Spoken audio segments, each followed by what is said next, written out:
All right, what's up, y'all? Um, I just filmed that Keith Lee video, Keith Lee versus Atlanta restaurants, and I'm just kind of inspired to kind of expound on that video. More so about why is it that when black people try to patronize black establishment and businesses, we as the black consumer tend to get the short end of the stick. And I'm a kind of follow up on the Keith Lee thing, but then I'm gonna also talk about other things. So again, I genuinely feel that because I've seen it firsthand. I've seen black entrepreneurs or business, especially like in the restaurant industry, right? You got so much smoke for a black customer going back and forth, do. But when a white customer comes in, your whole swag switches up. Your whole demeanor changes. And I always, and again, as somebody who like diligently looks to support like almost everything I'm trying to do, I'm always like, hey, do you know a black business that does this? Do you know a black business that does that? I hate to say it more times than none. When I do get in contact with the black business, it's like, no, I've had great experiences with some black businesses, but it always seems that it's just some extraness I gotta go through when I'm trying to again spend my money with black entrepreneurs. So I'm gonna give y'all a few examples. So first, let me start with the restaurant industry, right? I will say that as somebody who used to be a server and a bartender, and I have bartended and served and worked in restaurants and hotels for years. Y'all might want to eat me up in the comments. Y'all are going to get mad. That's fine. When it comes to a demographic of some of the worst customers at times, I got to be real. Sometimes black people are the worst when it comes to patronizing your restaurant. And it's not all black people, it's a certain sector. And I'll be real because like I said, I bartended and served for years, and I'll tell you the specific type. It's not all, because there's some great black customers or whatnot. It's specifically the ratchet crowd, and it's the church folk. Y'all gonna eat me up if y'all want to, but let's have a conversation. And this is somebody who I did that for years. I bartended, I served, and I also used to work in hotels. So I could just tell that that demographic always comes with drama. So I've always wondered, like, why is it? Why is it that, like, just overall, and then that's why, like, I know there's always some controversy with, certain establishment having all these house rules or whatever. And when you are somebody who worked on the other side of it, I get it. Because if you're a black business owner who owns a restaurant and you want a certain vibe, aesthetic, crowd, or whatever, right? And they put stuff like, okay, no athletic hats, no sneakers, no this, no that. It's not even that they're discriminated against like black people. It's just a certain type of crowd. Because like I said, it's not just about black or hood people, because there's a difference between like ratchet and hood. Hood people, the real hustlers, they know how to tip really good. I'm talking about The when I was a bartender, man, the strippers, the nail techs, hairstylists, the doughboys, the scammers, all of those type, they're hood, but they ain't ratchet. They will break you off great tips. They won't be too much, but it's that other sector of black people. So sometimes when I go to an establishment, I'm young, I'm black, I dress in urban clothes sometimes. I sometimes feel the need to over tip. I'm always over tipping when I go out to eat because I already know the stereotype is black people don't tip, especially the younger ones, right? So every time I go out, I over tip. I over tip because I'm always trying to just because you could just sometimes look in a server's face and they just kind of like because I've been there before and like it's not a discrimination thing. It's just like it is what it is. You could kind of tell they're not that enthused to wait on you because they already know I'm not gonna get a good tip and these because black folks when you serve them they are the worst and not all there's a certain demographic they will run you ragged. They're gonna want extra this extra that, send food back, argue with you, cuss at you. It's always something. Like I said, I have horror stories, right, with working and having to wait on certain type of black people. And the only people, and this is not even something racist, I mean, let's have a conversation. The only people that probably tip worse than black people are like Indian people. And I don't know if it's a cultural thing, but Indian people just, they don't be tipping like that at all. But I've had so many terrible experiences. So I get why sometimes there's this hesitation, and that's why I always try to I'm always inclined to try to encourage my friend, like, look, we as this next generation, we got to step it up. So even when I go to restaurant, the reason why I typically get really good service when I go to restaurants, let me tell you why, and it's sad that I have to do this.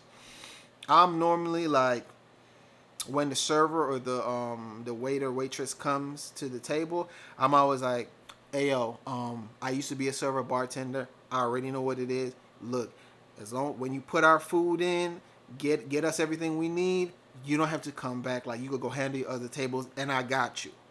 And when I tell the server or waiter that, they're always like, oh, thank you, because they kind of already know like, okay, so he already know the struggle, which I do. So that's why when I go out, I always tend to, you know, over tip and try to be like I'm very meek and I'm just like, hey, I know you busy. Whenever you get a chance, can I get a refill? Cool, appreciate you. Because I just know some black people will run you ragged in restaurants, talk to you crazy. Oh man, listen. I done had some of the worst experiences like waiting on my own people. And I have like flat out, and I just gotta keep it a buck 50 with you. I'll never forget. It was one time when I was working at a hotel. We had a garden, like the little welcome tables at the hotel. It was we had two glass water, like glass drink fixtures that we would put water or like some juice. So I used to take care of the garden table, and we would have like little pastries and cookies and stuff like that. The welcome table is a simple like, hey, you coming in to check into the hotel. It's a quick little, let me just grab a one cookie and then grab a little water or something. And the cups were this small, and it's like, it's just like a little, like, a little incentives. It was this one black church group that I told you, and my white coworkers, I know they was talking about black people crazy that day. This black church group came, and when I tell you, within 2 minutes, they came, and it was a tray full of cookies and pastries, and it was like the big drink, I don't know, canister, I don't know what's the word for it, like the drink jugs or whatever, like the nice ones.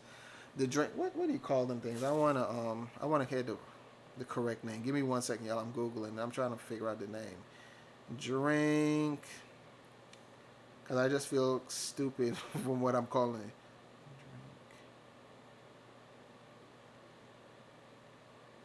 Drink dispenser. So like, yeah, the nice, you know, drink dispenser. So I used to go and like make fresh juices in the back or whatever. This black church group came in there, and when I tell you, I was so ashamed. They wiped the whole pastry thing out. They was literally, they came to, and you know, it's little cups because it's not meant for you to gluck everything down. They had like, they fast food cups and stuff. They was putting their cups under the juice and like literally just like finish the garden table. There was, I had never seen that. And they gonna like, hey, can y'all get us some more cookies and can you get us some more juice? So normally that whole setup lasts a whole shift. Maybe you might have to replenish the drinks once. We replenish it. They came back, wiped it again. Then the one guy came and said like, oh, well, you know, can y'all bake some more? And like we did it. We replenished the table about 3 times to the point where like my white coworkers at like were like they, you could tell they wanted to say something, and I had to go to the leader of the group and I said, look here. I said, hey, no disrespect, but the garden table, that's not a snack bar. If you guys want to purchase some snack, we have the food grocery right here, the food pantry. But this isn't like a free for all for you to just eat up and drink up. Like that's not what it is. And you know, Chris Rock has something called like Blacks and Niggas. That was some nigga shit. You feel what I'm saying? When you go to brunch and you want it to be some grown and sexy brunch, and I'm all for a good vibe. But if we at a brunch, why are you standing on people's furniture and swag surfing and doing all this crazy shit at brunch? And sometimes it's like, I want my people, like I love my people, I love when we turn up, but it's a time and a place. And I feel like with black people, when we feel like it's when a certain type of black people feel like it's a black establishment, they feel like they can act any type of way. And because you black, you should understand.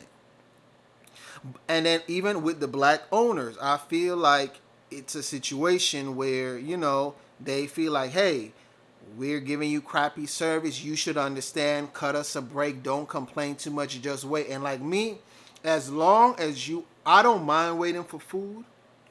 But as long as you are somebody who is respectful, you communicate. Hey, you know, the food is taking a little long. Hey, let me bring y'all some lemonade. We got some little hors d'oeuvres. We come. That's all we need. But some of these black establishments, they honestly take for granted their black customers, right? And let me pivot away. And that's one thing too. And one more thing before I pivot off of restaurants, I want to talk about black people. We have to do better with tipping at restaurants. And we got to start teaching the younger generation from young that etiquette. Because if you one of them motherfuckers that when you go out to eat, you don't tip, and you all like, oh, well, it's not my job to tip. That's you chose that job. Let me tell you something. I've ended about 2 friendships over shit like that. I don't play that shit where you disrespect front desk people, servers or bartenders, and you feel like, oh, well, they chose to be a server. I have literally ended friendships over that. I hate that ghetto shit. I hate that ratchet shit. Even like when we go out to eat, and it's a whole bunch of, oh, I didn't pay for that, and it's a whole bunch of arguing, and you want the bill to be split 15 different ways. I remember I was at a situation like that. The bill was only like $100 and something, and it was a whole bunch of confusion on the table. I literally took my card. I handed it to the waitress, and I said, just run my card. I was so embarrassed because who ordered this? I don't need it. I don't even like, and that's why I said it's a certain type of people I hang with. The certain type of people I hang with, when we go out to eat, we are more so like fighting to who gonna pay. And even if I pay, you'll cash it. We make it so easy. Hey, I'll pay this time, you pay the next time, or hey, I'ma pay, you cash app or Zelle me your half, or your third, or your fourth, whatever the case may be. When you have to go into this ratchet shit of I'm not tipping more than two, like I hate that stuff. And I think like black people, we need to start doing better when we go into establishments, man. And it's not all black people, it's a certain type that make us all black, all look bad, even though we are not a monolith. And from young, I remember when I was a server, and there's one white lady, she had her son there, a young boy, and she was like training him. So then, he gave me his order, and when it came time to pay, she said, "Hey, pull out your money, bud." So the little boy, pull out his money. He said, "Okay, well, you had the such and such, so you gotta pay him this." And then I cashed him out. I brought him his change, and the mom said, "Hey, pull out your phone." And then she said, and she gave him the formula to add up, a tip. Like, hey, Mr. So, like, hey, he did a good job, right? The little boy said, yeah. And then he's like, okay, well, you got to give him a tip. So he said, the little boy put the formula for, a 20% in the calculator, and the little boy tipped me. So the mom was teaching him from young. I feel like black people, we need to start doing that for our kids and our future generations, because I hate that stigma of black people don't know how to act right in public. Black people are, ratchet. Black people don't tip. I just hate that stigma. And especially when we're doing that in black-owned establishment, because I feel like we innately know that we could get away with more stuff in a black establishment, but at a white establishment, you know how to act right, which I think is crazy. But I'm going to pivot off of the restaurant thing, and I want to talk about just other things, right? I feel like with black entrepreneurs, as somebody who seeks them out so much, sometimes it's this like lack of professionalism sometimes. And like I said, I'll work with anybody, but you got to communicate with me, my guy. You got to communicate with me, sis. Perfect example. I was working with a celebrity client, and we had to shoot something for their social media. So I specifically, it was a quick 30-second thing for social media, and I was looking for a videographer. So I put feelers out, and I said, hey, looking for a black videographer. It's a quick, we could maybe knock it out in 2 hours. It's a 30-second thing for social media, and I need it like shot, edited, all that stuff, right? And this is what I'm talking about with sometimes when you're trying to work with your own people, it's always something. And sometimes black entrepreneurs charge way more and want to do way less, and it's always like some BS with it. Okay. One black videographer came back and said, for the 3 hours worth of work, he wanted to charge me $1,200, right? And then I would have to rent the equipment for him. Cool. Second black videographer told me he'll charge $800, but then I would have to, what he had said? He was saying like, but he's not going to edit it or something like that. The third videographer said he was going to charge me $700, but then he didn't have no lights, and then I would have to pay his gas money, pay him some extra gas money to come out to where we wanted to shoot it. I got a white video, and all of these are like talented people across the board. I checked out their, their stuff, their reels or whatever. The white videographer, he says, hey, I just want to work with you and build a relationship, so I'll charge you $250. He sent me a detailed list of all the equipment he had. He had every piece of equipment. He said, I'll charge you $250, and if I do edit it, I'll charge $100 more. So, as much as I wanted to work with my black people, do you see what I'm talking about? All the black videographers were double and triple the price, but then the white videographer had everything, came at a lower price, and it wasn't all this back and forth. And I get it. I respect people's prices, but I just want to see, when we're working with each other, it's always something like extra. You feel what I'm saying? And then when I opted to go with the white videographer, because he had all the equipment and he gave a better bang for the buck, one of the black videographers had reached back out to me, and then he's like, hey, so are you, like, did you make a decision? I said, yeah, I'm actually gonna go with somebody else. So the guy who was trying to charge me $1,200 then says, well, how much is the other guy charging you? I said, he's charging me $250 to shoot it. He has all the equipment, and then it's $100 to edit. So, I'm gonna go ahead and roll with him. How he gonna tell me, well, I mean, I'll do it for that, but give me a minute to go get the equipment. So, bro, how you go from $1,200 down to $350 in the matter of 2 hours? You feel what I'm saying? And I'll give you another example. I had specifically was looking for a black graphic designer. I put a feeler out. I got somebody. The person did do a logo for me. I love the logo. So when they had a special going on, saying, hey, it was one of the holidays, a such and such thing. One logo, get the second logo half off. It was like $300 and something. I said, okay, cool. Paid the $300 and something. Sent all the information, and they told me, cool, 14 to 30 days to get your first, rough draft of the logo. About 3 weeks in, sent me the proofs of the 2 different logos.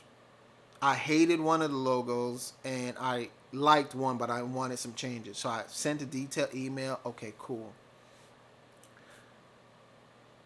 2 more weeks go by. It's now a month, 6 weeks. So I follow up. Hey, checking on the logo. It's been over a month. Keep me updated. No response. 2 months go by. I follow up. After 2 months, the black graphic designer reaches out and says, hey, they had like a family tragedy, XYZ, XYZ. I said, okay, cool. I understand. Sorry for your loss.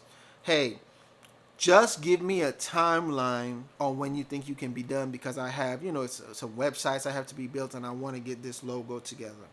Cool. No response. Another month goes by. Follow up. No response. Another month goes by. No response. So it's now going on like 6 months. So I then reach out and I say, hey, I keep not getting responses from you. So how about I just get a refund, because I know you're going through some stuff. So you could just go ahead and send me back the money. I'll get somebody else to do it. The designer responds, oh, I'm sorry, give me a week and I'll get everything to you. I'm going to work on it. It's going to be a priority. A week goes by. 2 weeks go by. Followed up again with them. Oh, I'm working on it. I got you. It's been over a year. I still haven't gotten those logos.